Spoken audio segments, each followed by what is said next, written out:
Good evening, ladies and gentlemen. On behalf of Rupa Publications, I would like to welcome all of you to the book launch of Body Sutra by Alka Pande. I would also like to welcome and introduce our esteemed panel for the evening. Sri Acharya Srivats Goswami, member of an eminent family of spiritual leaders and scholars at Sri Radha Raman Mandir, Vrindavan, and author of books on Vaishnavism, Krishna, Radha, and the Hare Krishna movement. Dr. Swarnamalya Ganesh, dancer and a Fulbright doctoral scholar. Dr. Arshiya Sethi, independent scholar, artist and cultural visionary. She's also the founder of Cree Foundation and twice a recipient of the Fulbright Fellowship. She would also be moderating the discussion later on in the evening today. I would now like to welcome Mr. Kapish Mehra, Managing Director, Rupa Publications India, for the publisher's address, please. Thank you, Geetu. A very good evening to, first of all, our dear author, Dr. Alka Pande, the distinguished panelists, friends of the author, well-wishers of the book, ladies and gentlemen. Before the beginning of the ceremony, I was having a chat with a few friends outside, and one thought that struck all of us was that it is very rare to see such a gathering in Delhi on a Thursday evening over a cup of tea. This clearly indicates the kind of friendship, the deep bond, the respect, and the love and affection that Alka Pande ji commands in this city. So first of all, kudos to her. This book, ladies and gentlemen, is not an ordinary book, because nothing about Alka Pande can be ordinary. Nothing about her can be simple, and nothing about her cannot be beautiful. So this is one of the many that has been a part of her journey. It started with Ardhanarishwara, went on to Shringar, and today Body Sutra. While driving in today, I was reminded of the fact that the great artist, Leonardo da Vinci, took about 10 to 12 years to create Mona Lisa. And if Dr. Pandey took just 5 to create Body Sutra, I think it's 5 years well spent. Maybe this is your Mona Lisa, ma'am, and many congratulations on this front. As publishers, we are delighted to have this opportunity to publish Dr. Pandey again, not only because it's a new book, but it's because of our commitment to the journey that she has invested in and committed herself to. It is about celebrating the art of India, the culture of India, and not just by one book or by one exhibition, but by a journey of itself. With these words, many congratulations to the author, and thank you everybody for coming today. Thank you.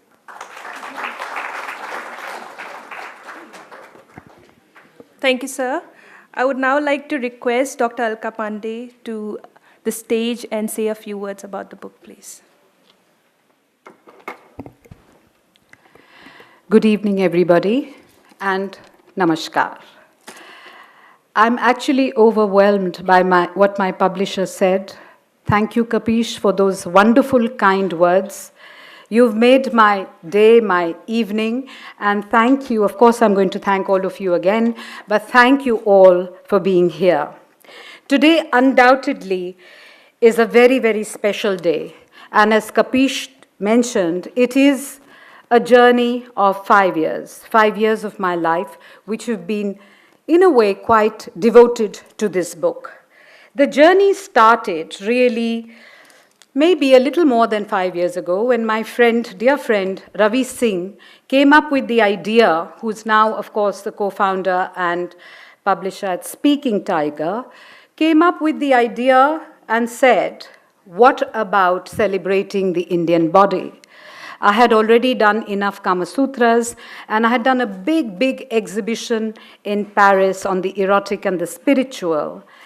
And Ravi had been seeing my work, and he wanted to do a book which would be something quite singular and unique. And it was he who suggested the title Sutra. Sutra is really like an aphorism which just says everything in a single sentence. So Body Sutra started as an organic evolution. And it was Rupa who had published my first book, my doctoral work actually, which was on Ardhanarishwar, which dealt with Purush, Prakriti, Shiva, Shakti. And it was really a deeply art historical work. I got a Charles Wallace India Trust Award in 1999, went to Goldsmiths College, and it was a time when a lot was happening in the UK, particularly with what was called the YBAs, or the Young British Artists. And the college I went to was dealing a lot with the gay rights movement, which was in a very subversive there. And when I started sitting on a series of lectures called The Performative, I thought, I'll learn more about performances. I realized it was a lot to do with queer studies. And that experience really helped me to turn my very, very art historical Ardhanarishwar into a cultural studies book, which was called Ardhanarishwar, the Androgyne, Probing the Gender Within. And the journey which started really with Rupa in 2004, and for the last 15 years, it's been a long journey. And we have done Shringar, the Many Faces of Indian Beauty, which when I was re-looking at it today, I thought what a gorgeous book it is. And I want to thank Kapish and his father, Rajan Mehra, who actually commissioned me to do that book, and what a beautiful book that was. And now, almost 15 years later, it is Body Sutra. Body Sutra really is interrogating the myriad manifestations of the Indian body through the cultural construct, whether it is philosophical, physical, erotic, emotional, or even a body of memory. The body as a site of identity and representation. In the Body Sutra, I kind of celebrate, valorize the body, and encapsulate also within it the spiritual and the temporal body in its many manifestations. The best way I can talk of the evolution of the human body is from a little canto in the Brihadanayak Upanishad, which said, "In the beginning it was the self alone, in the shape of a person, Purusha, he. He is looking around, saw nothing but his self. He first said, 'This is I.' Therefore, he became I by name. But he felt no delight. He wished for a second. He was so large as man and wife together. He then made this self to fall into two parts, and thence arose husband, Pati, and wife, Patni. He embraced her." Over time, the artistic representation of the body developed its own iconography, developing from the canonical Shilpa Shastras, where the idealized body becomes more corporeal. I moved to the classical perfection in the Gupta age, when the sensuous and the sacred came together. The subject, naturally, is encyclopedic in content. The book is a mere taster of the vast Brahmand, or the world in which the body is situated. The book traces the shifting patterns of the representations of the body through 5,000 years of history, from the ancient to the contemporary. Therefore, the Body Sutra gives an extraordinary insight into India's pluralistic and diverse culture. With the underpinnings of the Rasa theory, which emerges from the Natya Shastra, the weaving together of prose, poetry, and art become the focus of this book. Body Sutra, in many ways, is not just my own work. And at this point, I want to bring in all my wonderful young team, which helped me a lot in creating this beautiful book. I want to sincerely thank my intern, Julia Trujillo, who came here all the way from Paris and lived in India for 4 years and is now working in Korea. She helped me source some very unusual images, which you will see in the book. Dilpreet Bhullar, who helped me finding new texts. Neha Mathurani, with whom I searched for many sensual selections of poetry, both from the vernacular and mainstream Indian English texts and translations. And Rashmi Kapoor, who drew the timeline for the different sections of the book. I want to thank my publisher, Kapish Mehra, who spoke so beautifully that he almost made me feel like crying today. I saw him as a very young man who was learning the ropes of the business when his father was in the process of handing over. And I'm so glad that he has taken over the complete reins of the company. And I see a great future for this book and future books. I also want to thank Dibakar Ghosh, who has stood as a sentinel at every outpost in this colossal project. Thank you, Dibakar, wherever you are. Thank you very much. I see you right at the back. To my friend, the ever-animated Falguni Gokhale, who gave the book the visual aesthetics. To Jyotsna Mehta, who came in at the last minute and made me rethink certain key issues, thereby enriching the book. I'm indeed very, very grateful. And now I come to my very immediate family, to my husband, Mukul Joshi, who's always been a pillar of strength, a very high-maintenance husband, but always there for me. My daughter, Mandakini, vibrant, charismatic, artistic, complex, but who fills my life with vibrant challenges. To my father, J.C. Pande, who is present here today to bless me. I've had many, many interesting discussions with him on the Ramayana, which makes it very, very beautiful, this journey of ours at the tail end of our lives. My sister Tripti Pande Desai, who's been a source of great comfort after the death of my mother last year. To all the poets, writers, and artists who have contributed particularly to the modern and contemporary sections of the book, I express a wealth of gratitude. I would like to thank my office boys, Ravi Rawat, Rahul Singh, and my assistant Saurabh Rai, with whom I would have been dead. The number of printouts, the number of spiral bindings which have gone into the innumerable drafts of this book. My staff at the Visual Arts Gallery, Suprabha Nayak, Aditi, Tandon, Nishi, Chitale, Kushal Singh, and my very young intern, Arundhati Mitra, they have seen the rough side of my stress and they are still with me, speaks a lot for them. Thank you for being with me. Above all, to Manpreet Chadda of Wave Group and his wife Shanam Chadda of Intelligent Aging, who put the wind under the wings of the project to help create this publication. And all of you, my friends, and my close relatives, my brothers, my sisters, my bhabis, who have all braved the traffic, Delhi traffic, left work early to be here with me to celebrate this evening. Indeed, I am very grateful. I can't take all your names because the evening will go with it, but you all know I mean it from the bottom of my heart. My special thanks to the panelists for today, Dr. Swarnamalya Ganesh, who has come all the way from Chennai to be here with us. Sri Acharya Srivats Goswami, who's come all the way from Vrindaban. All I can say is Radhe Radhe and Hari Kripa that he is here today. To my dear friend Arshiya Sethi, who's leaving for Japan in the next hour.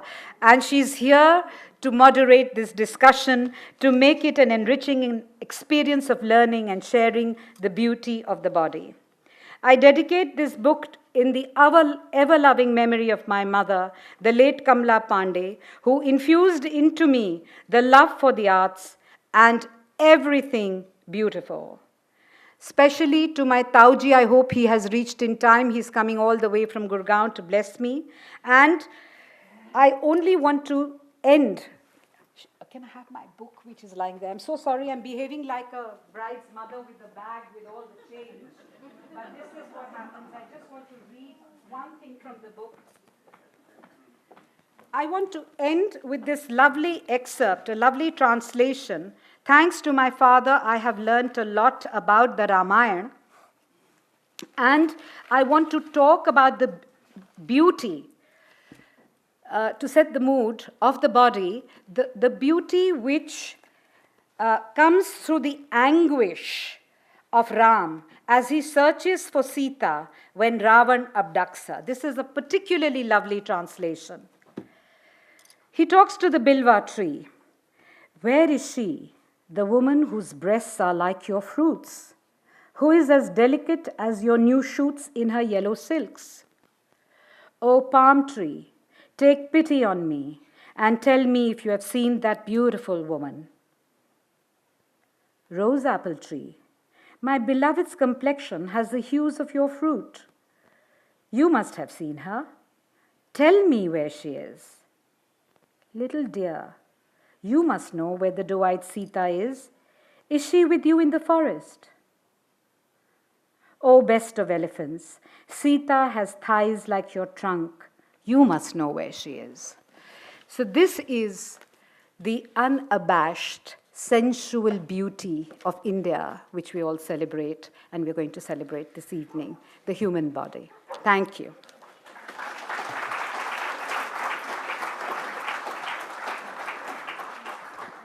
Thank you, ma'am. I would now like to invite our esteemed panel, Sri Acharya Srivats Goswami, Dr. Swarnamalya Ganesh, Dr. Arshiya Sethi, and Sri Kapish Mehra on the stage, along with Dr. Pande, to release the book. Thank you.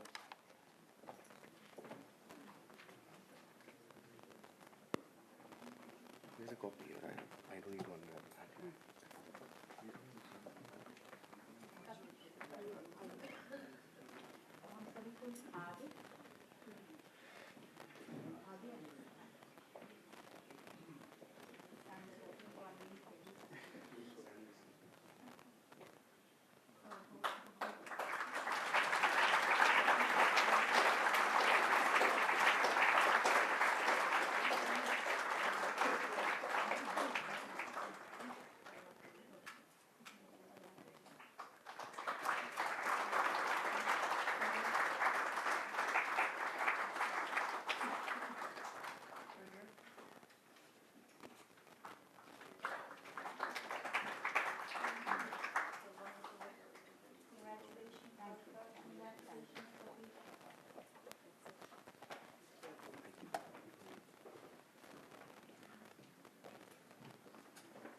I would request Dr. Sethi to take over now for the discussion. Thank you. Thank you very much, Geetu. Namaste, good evening. This is Arshiya Sethi, just in case you cannot see the nameplate written here. And I'd like to begin this evening by congratulating Kapish and Alka for coming up with a wonderful work. I had the privilege of reading it in a black and white print before this gorgeous, luscious, beautifully colored, beautifully printed, beautifully designed book came out. And I must tell you, everybody who has it or buys it is in for a treat, because the subject is such that you will be turning pages, and the material is such that you're going to be totally awestruck by it as you read. I'm absolutely certain that Alka already has a second version of this book in mind, because I know how fast her mind works, how open-minded she is to creative influences from anywhere in the world. And the body, my God, I don't think there can be any end to it. So I do believe that this belief that we have, that there's this pillar of light, which is like the cosmic body, we don't know where it starts and we don't know where it ends. That really is a little bit about the Body Sutra. So Alka, congratulations, but I have one little question I want to start with, and that is such a wonderful writing. You've got so much material in it: art, philosophy, literature, sculpture, visual arts, even folk art influences. But I don't see the most defining work of our times, that is the films. You know, the way the camera captures the body, the way it lingers on the body. So could that be material for a new book? Well, that's very, very interesting. But there are a few images from the film. There's a Sharmila Tagore looking out of a film of Ray. But those were practical reasons why we couldn't. Because to get rights for cinema stills is another book in itself.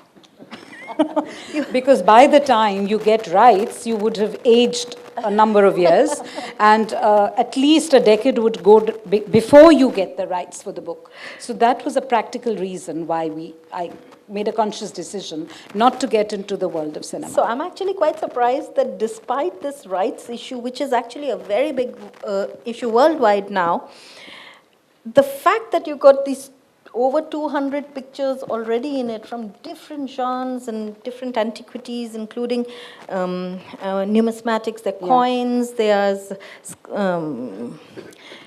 epigraphical references and things like that. How did you manage that? Well, you know, what I have discovered is Wiki Commons. So there are a lot of images that you can get from Wiki Commons, which are free. But also I have been trawling the various museum sites. And one of the most friendly museums is LACMA.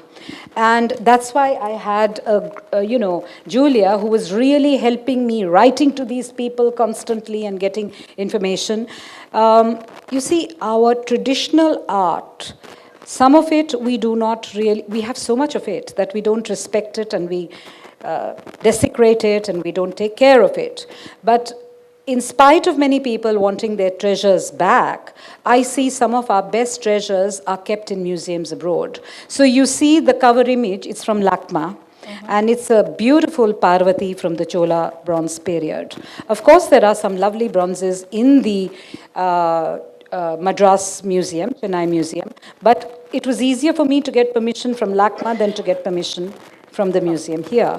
So I've got a lot of images from museums abroad, and in the contemporary and modern section, I've been very lucky. I've got a lot of my artist friends who are here who have given their images immediately with not a thought of even asking for money. So it was, I'm really so grateful. I have Kanchan Chandar sitting right here. Yes, you see I know. the image there. So people have been very, very forthcoming and wonderful. So I'd like to add my word of thanks to all those who contributed generously to this book, because I think the wider your message can go, the better it is. But I also hope, in the same breath, that somebody here is looking at making policy more publication friendly so that the gems from the Indian museums and Indian collections can come to the forefront. One of my most horrific art memory is a time when I was able to go to the National Museum's basement where they store their material. And there was this beautiful Chaturbhuj Vishnu. And there was a jhadan on one hand, a pocha on the other, a bucket mopping wali was hanging from the third. I was just like horrified. I don't have a picture, but I have this memory that will never leave me.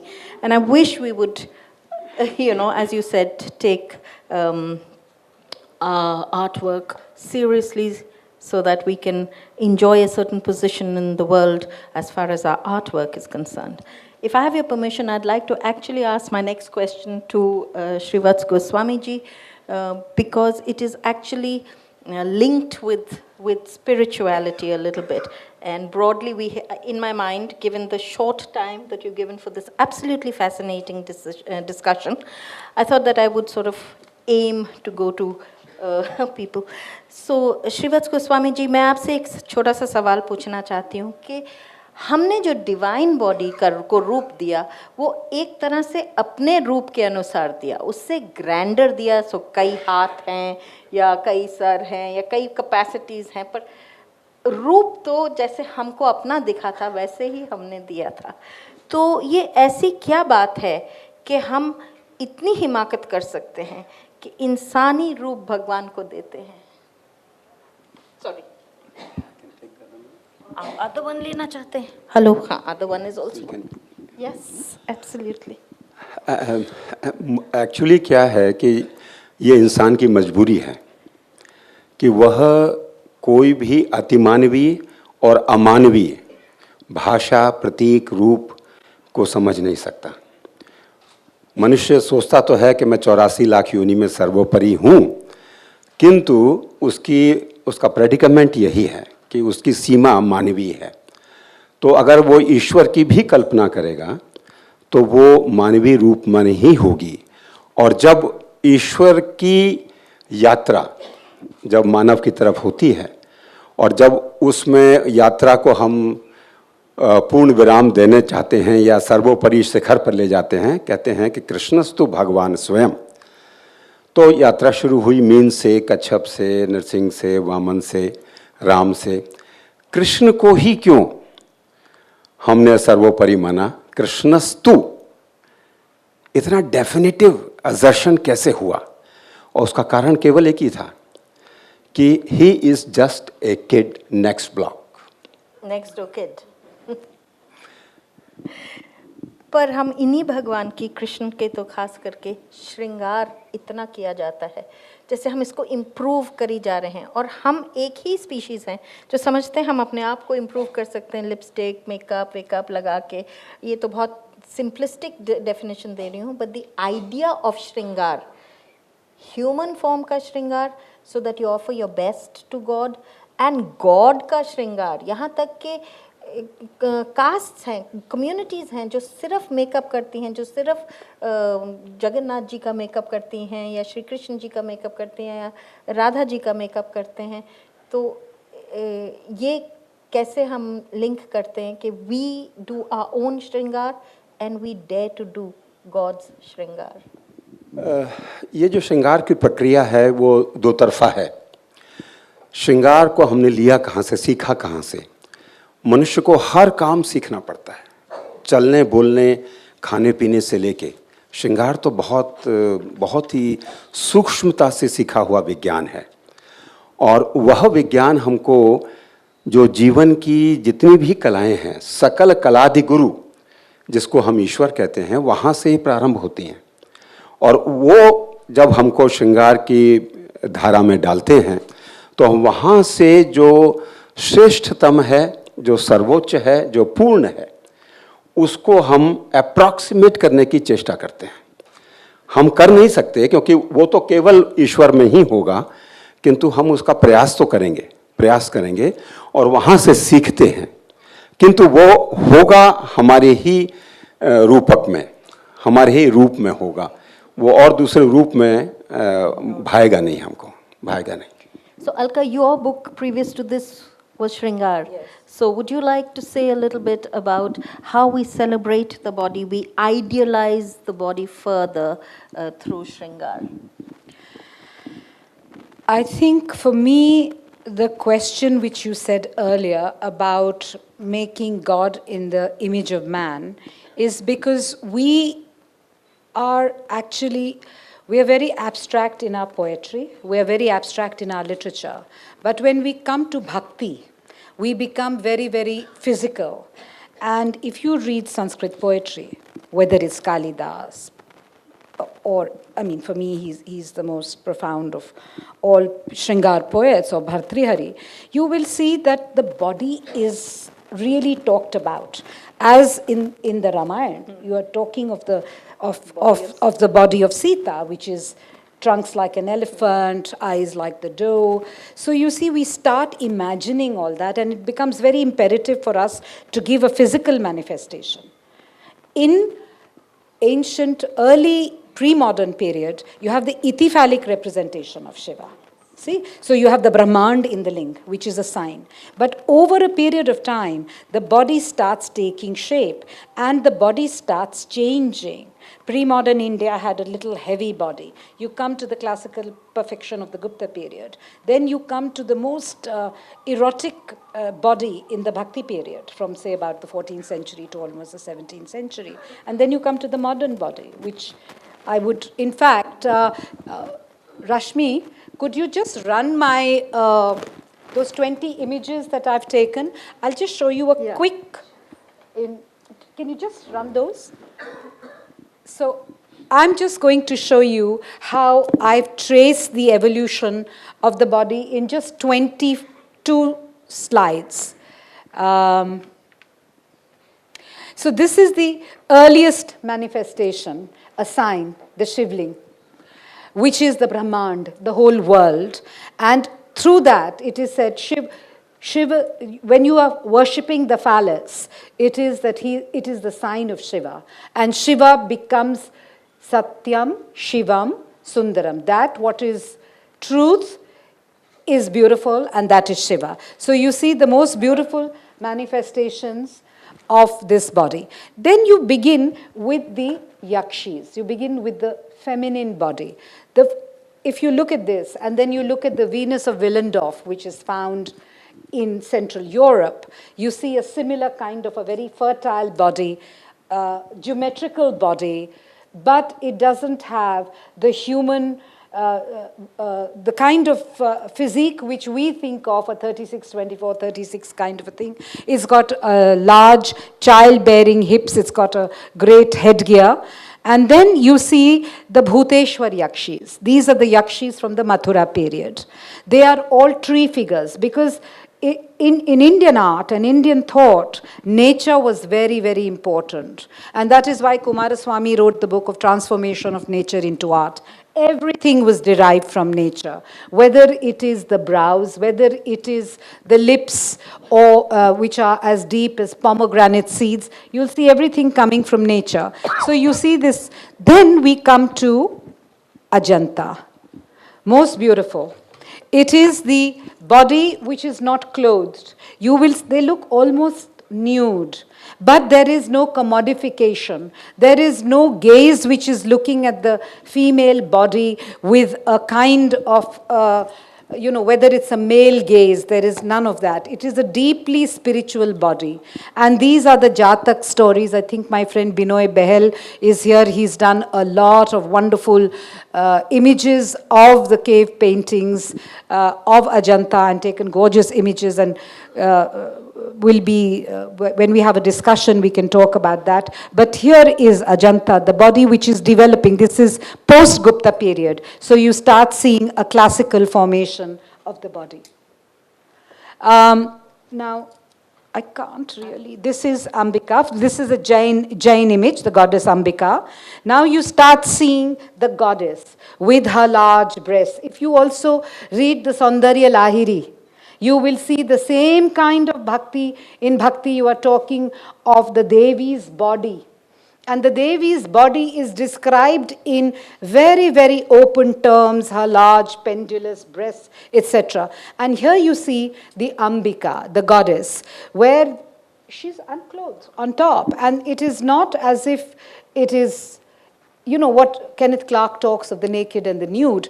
This is a conversation we can have on this female body.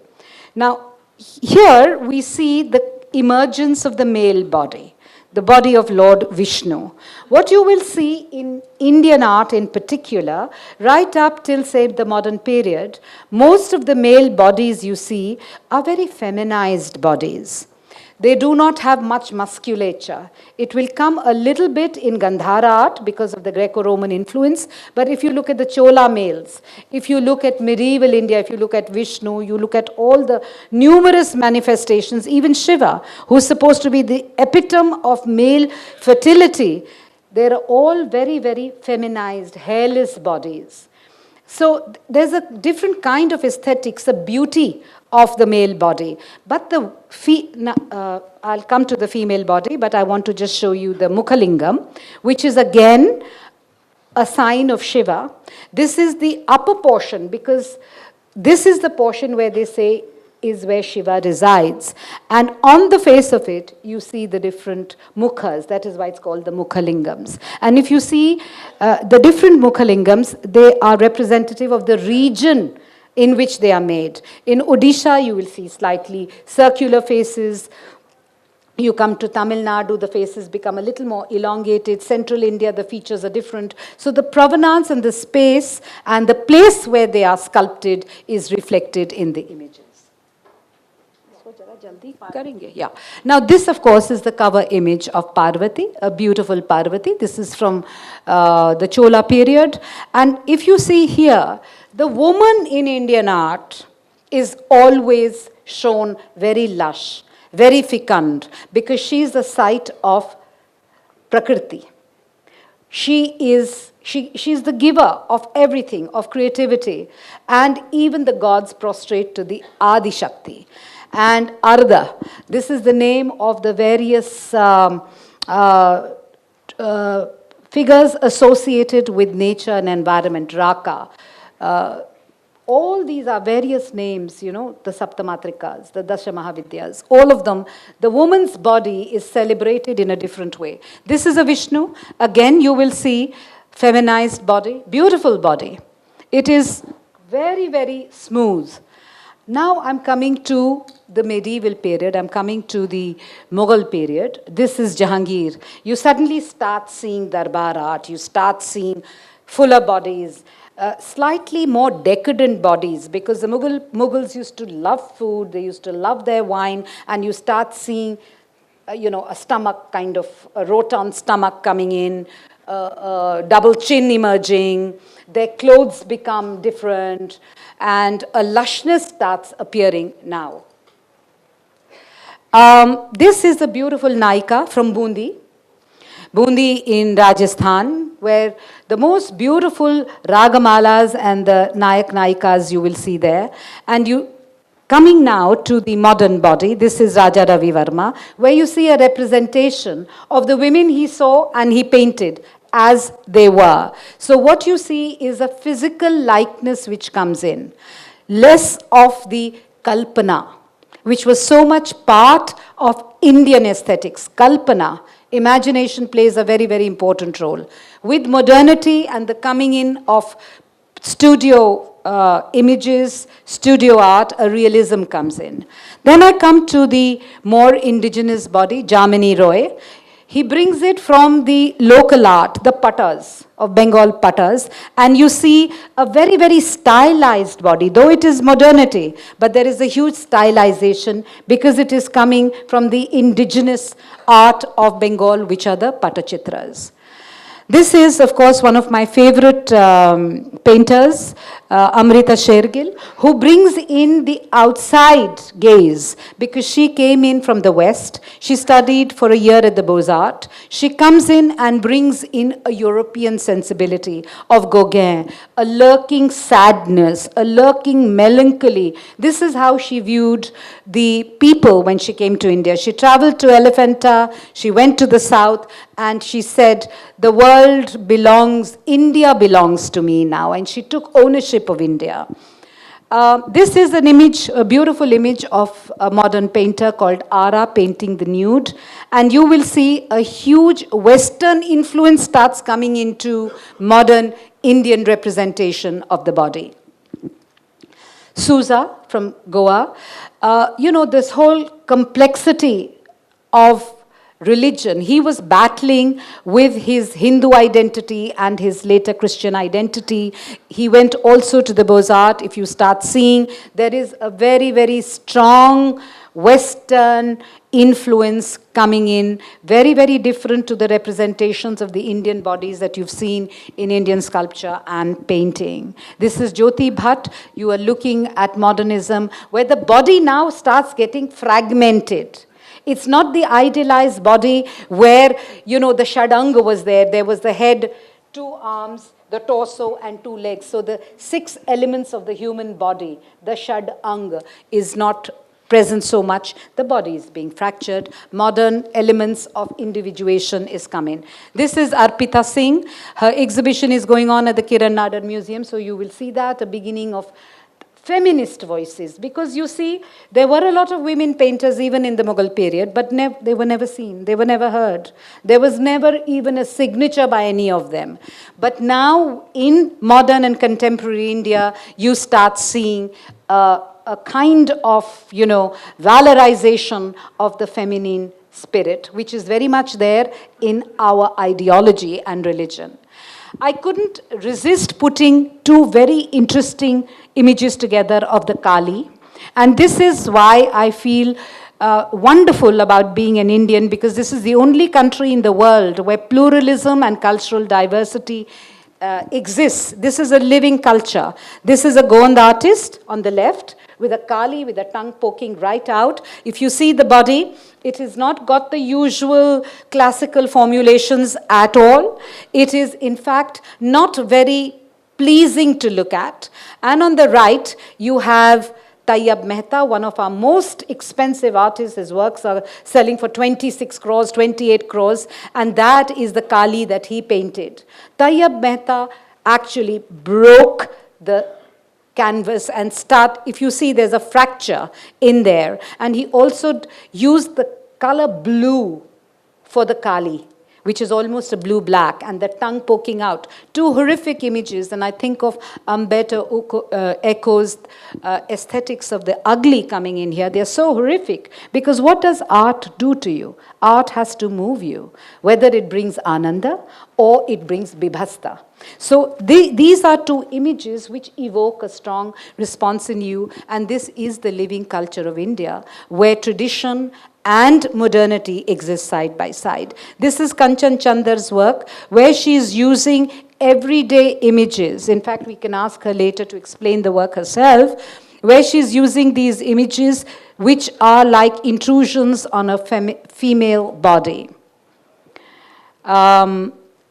This is a Dalit writer called Meena Kandaswamy, who is now photographing and using her own body as a site of representation. And she's using a Ganesh kind of pendant in between her breasts to show that religion and the body go hand in hand, whether it is bordering on the sensual.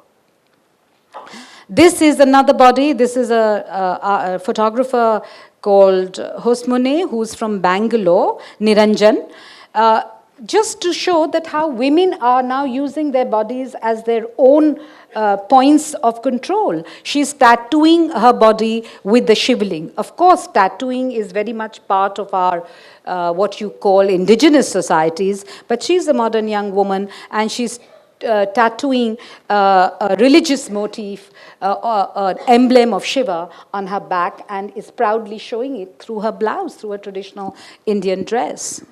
Now, this is the work by Indu Antony. This is about how the woman today is so kind of almost aggressive, if I may say so, wearing a man's clothes, having a very, very aggressive stance, and showing images of subversive representation. She's dressed like the pirate.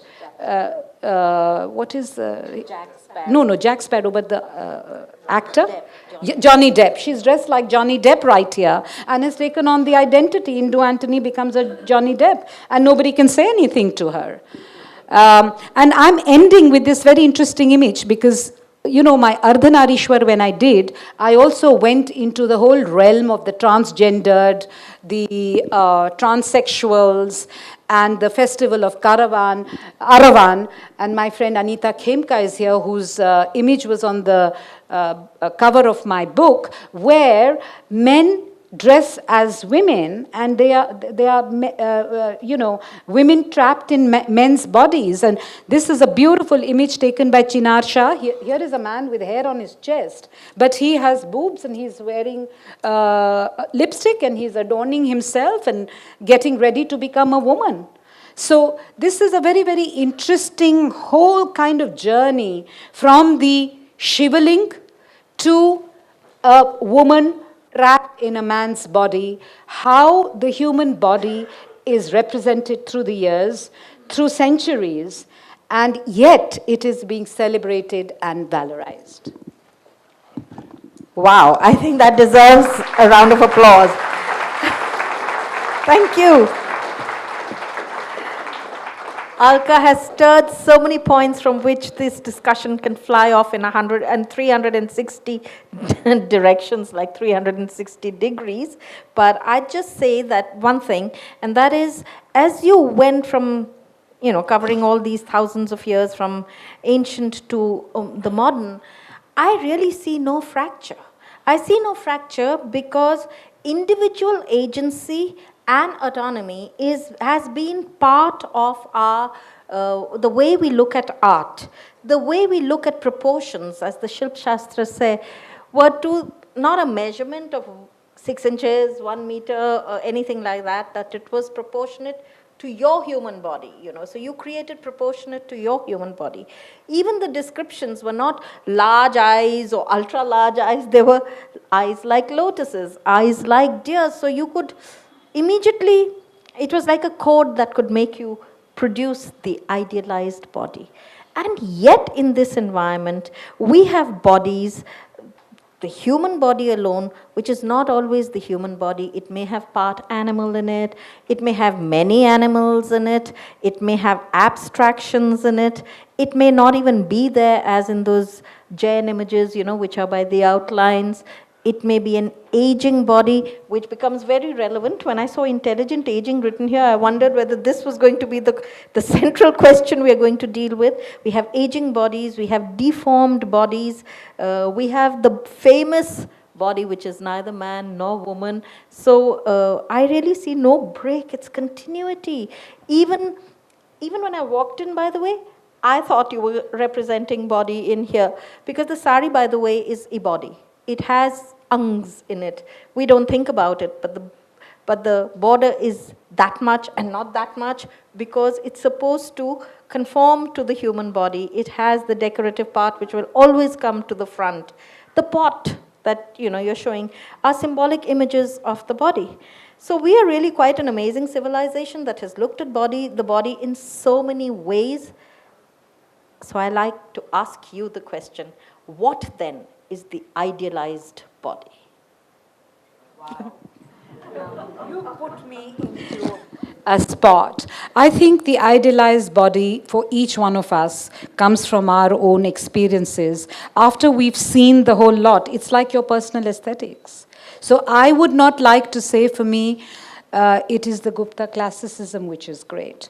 I may like, for example, a body of Francis Bacon, a fragmented body. It depends what mood I am in, what stage of my life I am in, what is my mental evolution at that time, what are the images that I have seen, what are the texts that I have read. As I define my own aesthetics, I define my own idealized body. That is the way I'd look. I think that's an excellent answer, because you bring in the agency and the autonomy of the gaze as well into the play. Your last image, or one of your last images here, Chinar Shah. Oh my God, that is such an important work to do a whole conversation on body and law. And this 377 that gets linked in with that image is particularly important. But the human body has been under the control of law, shackled by law for very long.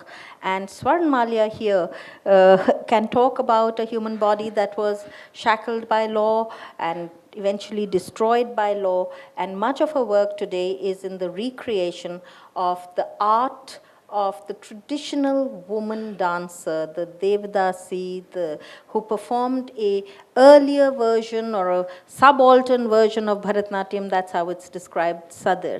So and she has done some work with the dancer's body, and she's a dancer and scholar, so she can also demonstrate some things for us, I hope. Please, yeah. Yeah, that will be really nice, Swarnamalya. So you have worked, performed, researched, studied, written, and danced about body and law. So we'd like you to say a little bit on that subject as well.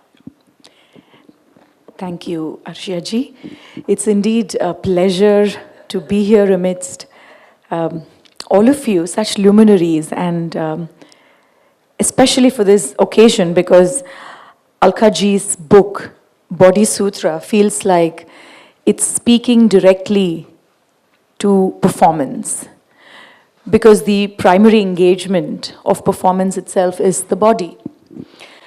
And sutra also, the idea of capsuling the body through a performance, through that moment, is also very, very relevant to the idea of the dancing body. So in that sense, Body Sutra is the dancing body in all its essence. So I'm very, very pleased to be here. Thank you for having me. As I was looking at these images and sort of the chronology of how India and Indians and Indian thought is viewing the body, what emerged is, I'd agree with Alka ji when she says there is no idealized body, in the sense every experience is unique in itself. However, I think from time to time, we have to acknowledge that apart from the cultural body, there is also the social body.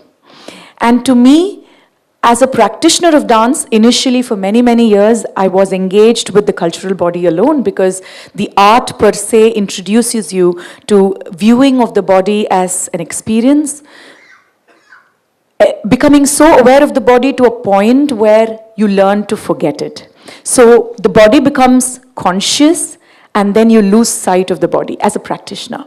And that is how art is imparted. That's the way Indian art is imparted.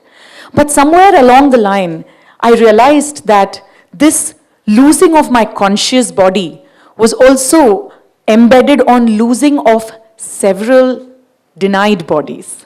And that's when I woke up. I said, I don't want to forget my body anymore. Because by forgetting my body or asking me to forget my body within the realms of the Jivatma and the Paramatma, which is, I think, very, very beautiful. I mean, I'm completely soaked in bhakti. Somewhere in the middle of that, there is a voice that says, you are soaking in bhakti, but you are also standing upon my body. And that's the feeling I started having. I'm also talking from my personal experience. I am not a Devadasi. I don't belong to the hereditary family. I am a 21st century modern feminist body. So how did I respond to this call? And I learned from the age of 3 with a dancer, with a guru who belongs to the hereditary community. So when she denied her body vehemently, but kept insisting that I find my own body, because my body is more acceptable, you see, in this world. Her body was not. So she kept denying hers and asking me to acknowledge mine and then forget mine. In the process of this cultural body, I said, no, I want to also look at the social body. That's when I started working with women whose bodies and identities are sort of connected with each other.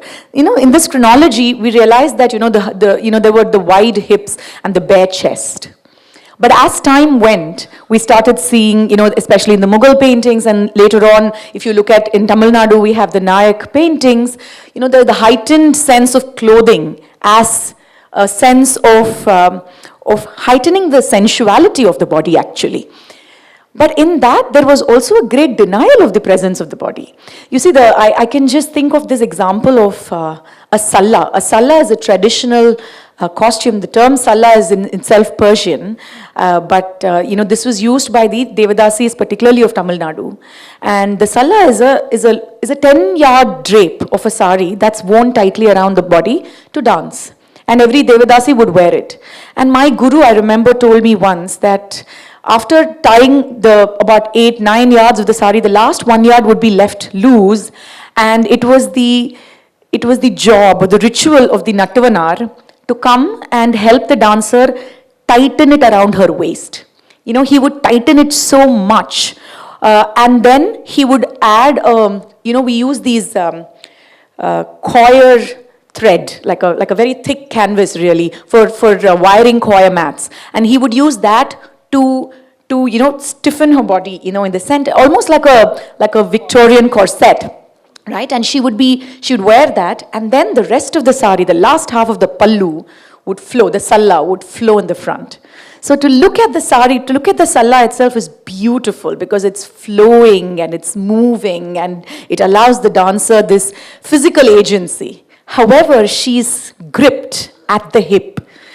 So when I wore the salla for the first time, I realized what it is to be restricted like that from within.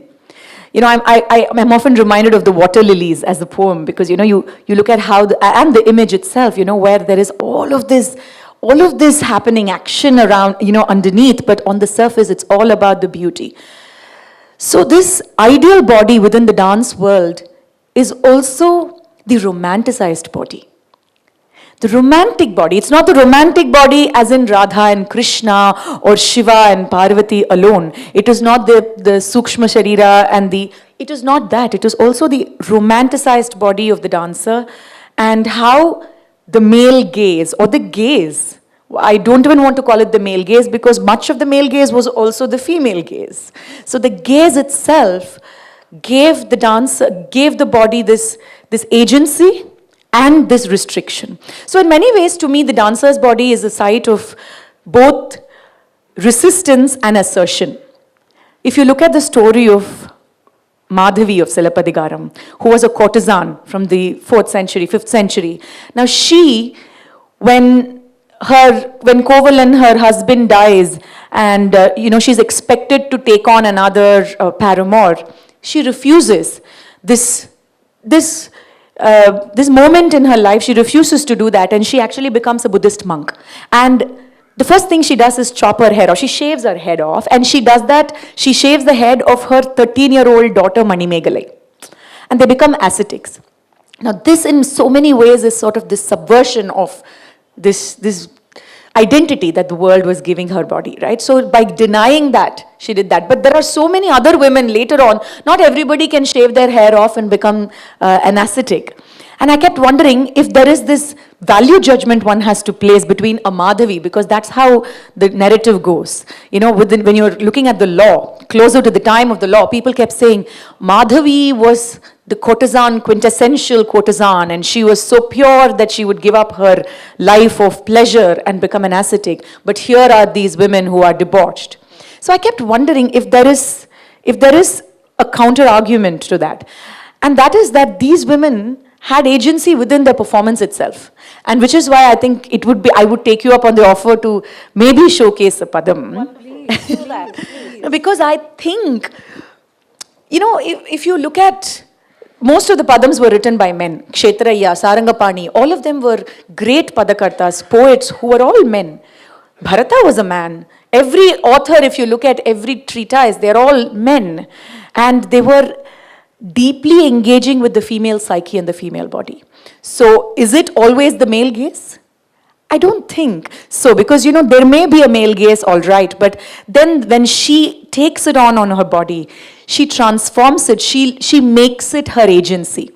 And to that extent, I think the way in a padam particularly, there are so many examples I can think of where, she's still the dancing woman. She is the only woman in her time who has the agency to get on a stage, to perform. She has a right. So Display her body. Display her body, engage with her body, talk about it. And she embraced also the indignity that came with it. She embraced it. So she called herself a Veshya many a times. There are so many padams where she says, I'm a Veshi and I have so many desires. She would sing it. So I think the disengagement of the body is not there. Like you said, it is absolutely a continuum. But it's very interesting to see how the denied body keeps resurrecting itself through the very same moments that you give them to denied. So let's see. Would you like to tell us a little bit about this Kshetraya Padam? Sure. I mean, so I was thinking I'd do this, a small excerpt of a Kshetraya Padam.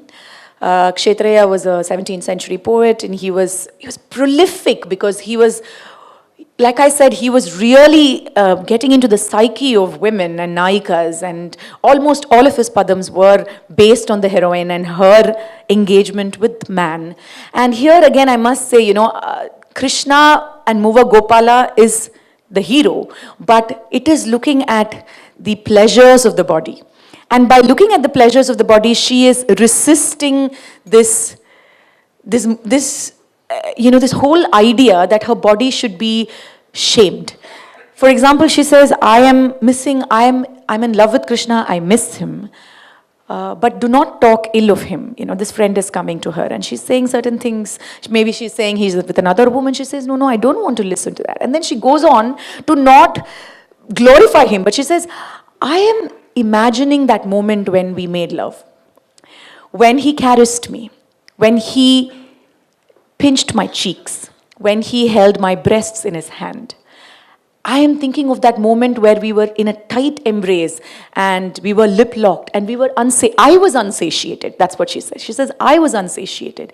And how do I forget that moment? And hence, do not talk ill of him. So she celebrates herself, her identity, her sexuality. So and imagine this danced by a woman who is anyway traditionally shunned for who she is by the society. So I thought I should maybe. Should go down and see it, or can we see it right? Where would you be performing? I think we remove this.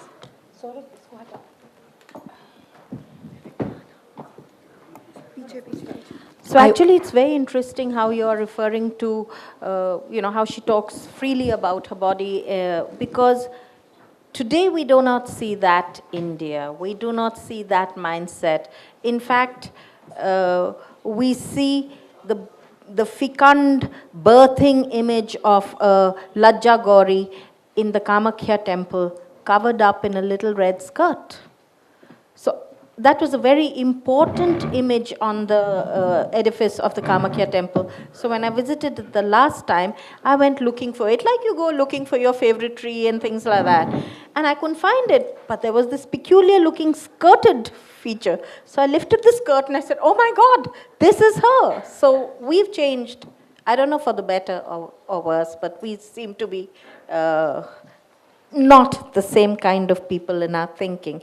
We are the people who wrote the Geet Govind and have 1,000 representations of Geet Govind in various ways, in the folk forms and in more aesthetically developed traditions. Sorry, I just thought I'd use this time.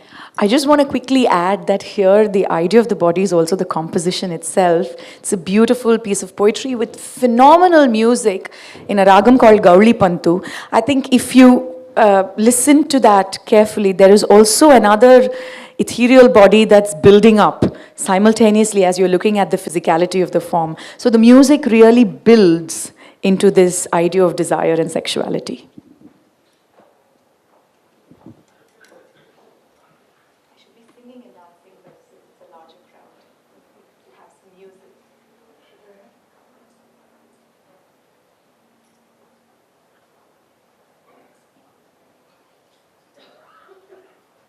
It's okay if we stay here. Of course.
Thank you very much, Swarnamalya. That was wonderful, and all that you had spoken about, we could see in the performance.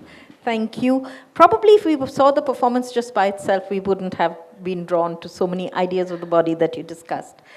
आखिरी सवाल मैं आपसे पूछना चाहती हूँ और straight from her performance मैं draw कर रही हूँ उसको, पर वो अपने आप में एक अकेला नहीं है. आपने जितने भी classical dance performances देखे हैं उसमें आप ये देखते हैं कि भक्ति भी है और श्रृंगार भी ऐसा है कि उसे रति श्रृंगार का ही दर्जा दिया जा सकता है.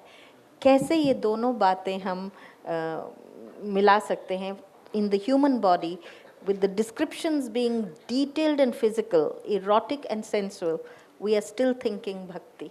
उस body का हम नहीं सोच रहे हैं, उस body के beyond सोच रहे हैं. Actually, this whole concept of bhakti is nothing but to serve. And it is served to maintain and sustain the relationship, whether in the human domain or with the divine. And when you are serving, you want to offer the best out of love. And for the human being, there is nothing more important and nothing more precious than the body. And the body manifests itself in the ultimate sense, in the most sensuous way. And that's why Narada, when he defines the best form of bhakti, he says, Rishikena Rishikesha Sevanam Bhakti Uttama. You serve the Lord of senses through your senses. It is not a sense negating discipline, but bhakti is, as Jayadev says, Yadi Kam Kalasu Kutuhalam Hari Smarane Rati. Rati. Rati of the divine, spiritual kind and rati of the sensual kind. And both are seamlessly together. There's and no the division. body is the medium. Body is the medium. Medium. Yeah. And once again, what level do you want to pitch your body at is your choice. The agency aspect comes in. I think this has been a very interesting discussion. I've just looked at the clock and we've overshot by about 5.5 minutes. So this is when I should open it to the audience for any questions. I'm sure many thoughts are in your mind. I see artists here. I see performing artists here. I'm sure there are many questions that are coming up. So please, Alka will answer them. I have a wonderful panel. I've said all what I had to in my book. Yeah. Can we give him a mic, please?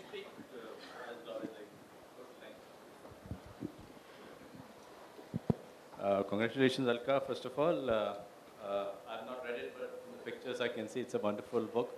A question for you. As you probably know, in India we have a very big tradition, not only of responding to physical body and all these different manifestations that we see in your book, but also the body when it's absent. Jain tradition, you have the form. Even in Islam, for example, if you see that Panjavutta Masjid in Hyderabad, which is just supposedly imprint of the Prophet, for example. Have you tried to deal with that in your book in some manner?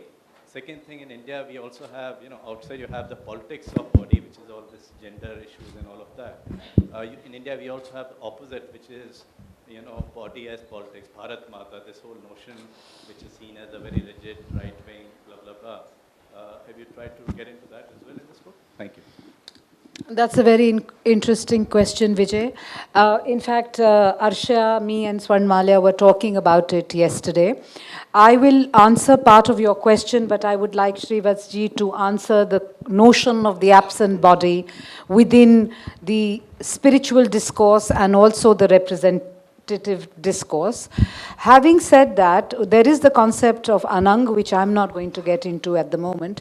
But when you're talking of the absent body, that is more a thing of the mind and the power of the Shakti of the Icha and the mind which we look at, and that is why I bring in the concept of the Anang when Shiva curses Kama. But having said that, when you look at the body politics, that becomes a completely different kind of book. My book is not really a political book, so therefore I have not really gone into that area in a very prominent way, but I have brought it in undercurrents when I'm looking at the contemporary body. Through photography and through film, which you see, that is where the maximum manifestations of the body politic and in visual culture in particular is happening, whether it's the feminist discourse, the feminine discourse, or the discourse of identity politics. It's happening a lot through the medium of the lens-based work. So I have included a bit of that, but I'm not, that's for me a completely another area of research. And I didn't want to, bring in too many things. I just wanted to just do a more organic kind of development of the body as seen through time. But I'd like to ask Srivatji of the absent body. I will just add to that the absence of body is not there in the spiritual discipline or in the aesthetic experience. That is for sure. But there is a very interesting journey within the divine body where it is struggling with the core identity of body as a gender. And trying to get over that, your work on Ardhanarishwar is one. But more than that, it emerges more, say, in the system of experiences like Vrindavan, where Krishna, time and again, is becoming a female, complete female. Yeah. No even an iota of malehood in him, like a Malaniya or this, or all female characters he will enact in his Leelas.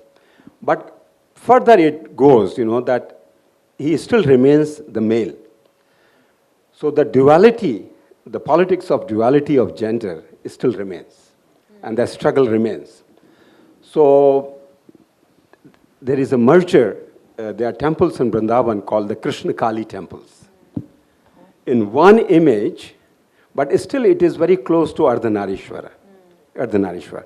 But then it comes to a logical conclusion that here in the divine or in the aesthetic mode, what is happening in that, what is the ultimate? The ultimate is not to give up your body, but give up the dehatmika buddhi, the body consciousness.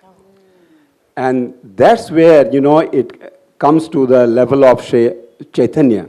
Antaha Krishnam Bahir Gauram Sango Pangastra Parshadam is a complete body where the male is inside and outside he is completely female, although he was a perfect male figure. He was not even dressed as a female or anything.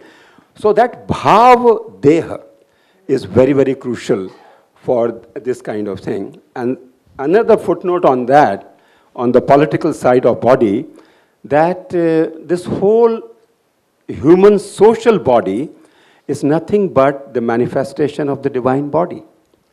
And that is not part of the discourse today. And it is integrally related. It is not disjointed. It is organic, one whole from head to the toe. And we forget some things which the spiritual discipline enjoins upon us, that when you worship the body of God, which is the most venerated part of the divine body? Is it the head or the feet? It's the feet. It's always the feet. And when the society is disconnected with its own roots and own principles and ways of thinking, the catastrophe is there. And that's what we have seen. And the second thing, the body of the Parampurusha, he is in the Karananava. He is in the ocean of this causal world, Is he standing or is he laying flat? So if the Lord is laying flat, whose body is the social body, then which part is higher or which is lower? None. They're all at the same level. So these are the interesting things, which we can draw if we relook at our traditions as they are and they were. Thank you very much, Srivatsji. Just to add a little bit to what both these great minds and very erudite speakers have said, Vijay, we still have living traditions of Sakhinata, where people dress up, males dress up and perform an entire, literally live that life of a female. But that apart, the political angle that you talked about, the Bharat Mata temple and the image of the map of India that became, Devi was arranged then to sort of, match or coincide with the map of India. And interestingly, Benedict Anderson's theory about the map being the logo of the country, when I was in Minneapolis, one thing I noticed, which was quite startling, I had never seen this before. A lot of women would wear lockets, like, you wear a chain and then something hanging here. That hanging here was the map of Minneapolis, of Minnesota. I had never seen that. So I asked and they said, well, our state is one of the most artistically shaped states, so we wear these things. And then it started me thinking. And I said, we are an amazing people, we as an Indian. We suggest the entirety of a cosmic body with just Devi Pada, or as Basavanna did, the Ishtalinga locket. Just one small thing is enough to part of the body. So body part is enough to suggest the entire body, even larger than life kind of body. So that sort of work is something that interests me too. Are there any other questions? Yes. Please, can we have the mic reach there? Yeah. Aapke piche hai, madam. Ye lijiye. This question is for you, ma'am. Me? You discussed about absence of body. One you said Anang. वो अलका ने कहा था जी. So when Kamdev was burnt by Shiva, he became Anang. There is another version, Raja Janak used to be called Videha. What is the difference between these two bodies, absence of bodies?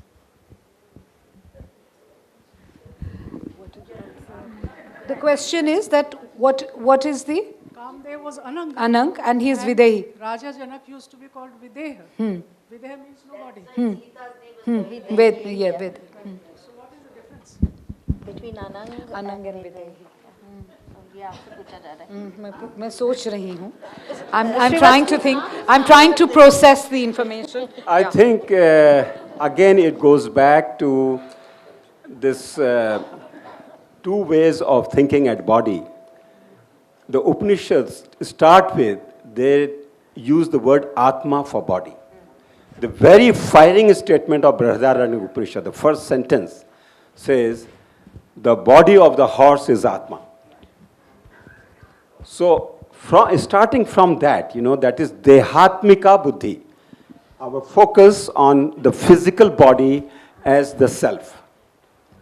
And then move on from there to Atma Buddhi. So that is the whole Upanishadic or the Indian way of thinking in the spiritual or aesthetic domain. So in that aesthetic mode, we talk of the ultimate experience.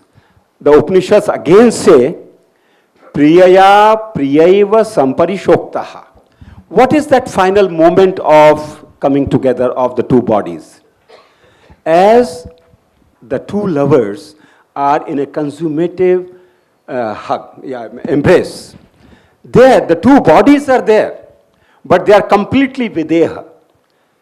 And nasoham ramana, nasoham ramani, duhujana peshalajani. In that embrace, the female does not remember or recollect that she is a female, or the male does not remember that he is a male. Duhujan, they are flowing into each other completely. And that is the Videha Bhav.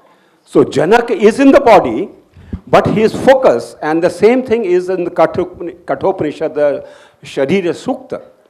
He says that those who know that body is a chariot, but there is a charioteer who enjoys the body, who focuses upon the charioteer, they enjoy the body.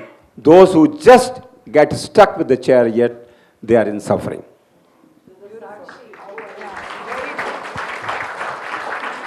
Thank you. I think this is beautifully explained.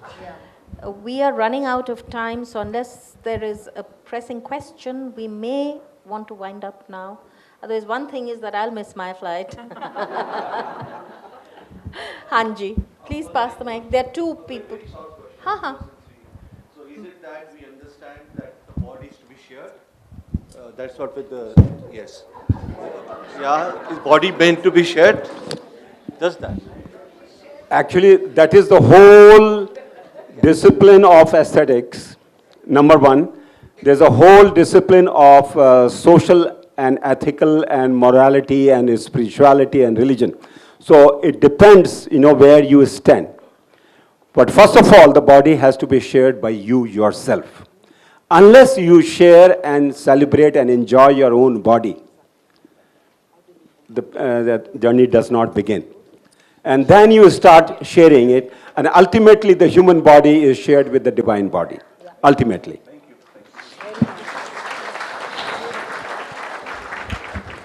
Thank you very much. I think that the fact that Swarnamalya shares her dance through her body is one way of sharing the body also. Yeah. There was a question here. Aapne puchna tha na. Can we have a mic reach here, please? This will be the last question, if it's okay by all of you. Yeah. I know. So when in bhakti, we're talking about even nirgun bhakti, suppose. And then we have something like in Sagun Bhakti, you'll have Mahadevi Akka who's just walked naked, and that way she's given up all her shame. So how are we connecting these two at some level? Because there's a lot of ideas that explore that Sagun Bhakti is supposed to be higher than Nirgun Bhakti because you are associating yourself with the Lord, and that devotion aspect is always there, which is, and whereas Nirgun Bhakti is related to knowledge. So whenever there is knowledge, there'll be a slight arrogance, but when there's devotion, you'll completely give yourself up.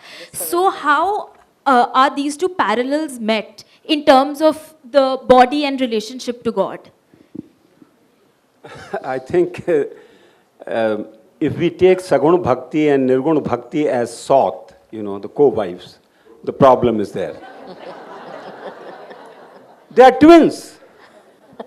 They are twins. They are siblings. Because what have happened, the experience will start from the Saguna. Nirguno pasane kashtam. If you try to adore and celebrate the abstract, the absolute, the general, the ultimate, you will not have anything except for pain and suffering. So you begin with the Saguna, and then, as I said aesthetically, that when the two lovers meet, they start with the body consciousness, but in their meeting of love itself, they transcend. So it becomes like a Nirgun Bhakti. So the same is with the God. You start with the Leelas and Nama and Rupa and Dhama of the God, and then when you internalize it, when you are so one-to-one with him or her or it, then there is no limitations. It's the limited bhakti and the unlimited bhakti, if you like to call it. Yes. Pardon me? That is what the spiritual journey from the Indian point of view is, actually. Yeah. If I can add to that, I'm just sitting here contemplating. All of performance is, in a sense, Saguna Bhakti, because you are in form and essence. Although you might at a higher level try and imagine this imagined body, the absent body or the non-present body, but you are in essence in the corporeal, right? So are the poets and composers and artists who engage with the body, do they never transcend? That's a question that one should ask, right? Because is it supposed to be a step towards the next step, or is it an answer in itself? I think the fact that life here thrives around our lived experiences, and the ability to to break that social norm. For example, walking naked, right? You are breaking this idea, the notion of shame, right? You are disassociating yourself from notions that this world has constructed for you. So I think in itself, it's a liberation. So like we just answered this other question saying we have to celebrate the body. So in celebrating the body, somewhere you are acknowledging that it exists, and yet you can transcend it right where it is. By experiencing the body, you're transcending it. So that is probably another way of looking at this, because I'm wondering otherwise, why would so many pure bhaktas engage in poetry and the form rather than moving beyond the form at some point? They've engaged with it all their life. Because I think, may I just say? Yeah, sure. I think basically what it is from what little I've read, that they feel we'd much rather be in this form and pray to you and serve you than to transcend this body and become part of you. Sure. Because the seva bhav is very important. I will just use your terminology to share something, that this experience, this state, is an inclusive transcendence. When we use the word transcendence or transcending, we somehow think that exclusion is built in. But bhakti changes the whole thing, you know. In the path of jnana, you are doing the exclusive transcendence. You exclude things, you know, neha nanasti kinchana. Not this, not this, not this, not this. But in here, jit dekho tit shamamayi hai. Lali mere lal ki jit dekho tit lal. So that is an inclusive transcendence, and what she beautifully said, that the beauty is, the body is never negated. It can never be negated, but the dancer herself can be in a bodiless consciousness at that moment of performance. So as you can see, there are many threads around the body. Alka has picked up the most defining ones in Body Sutra, strung them together, and created this wonderful book for us, which is right now a little heavy for me to carry with one hand. And after making a little plug for the book again, I think we can conclude today's session. I thank our two panelists who've embellished the conversation.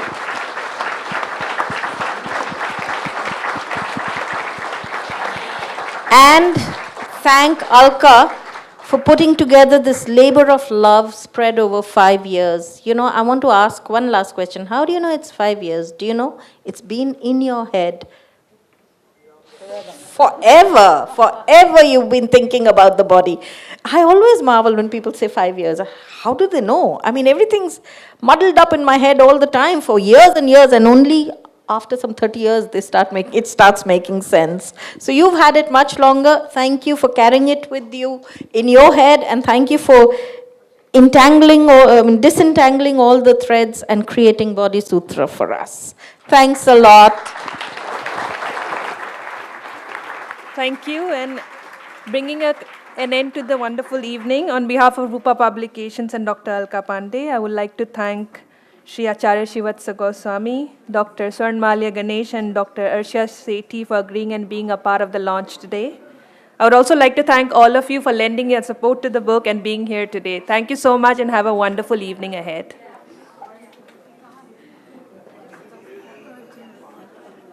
Saurabh?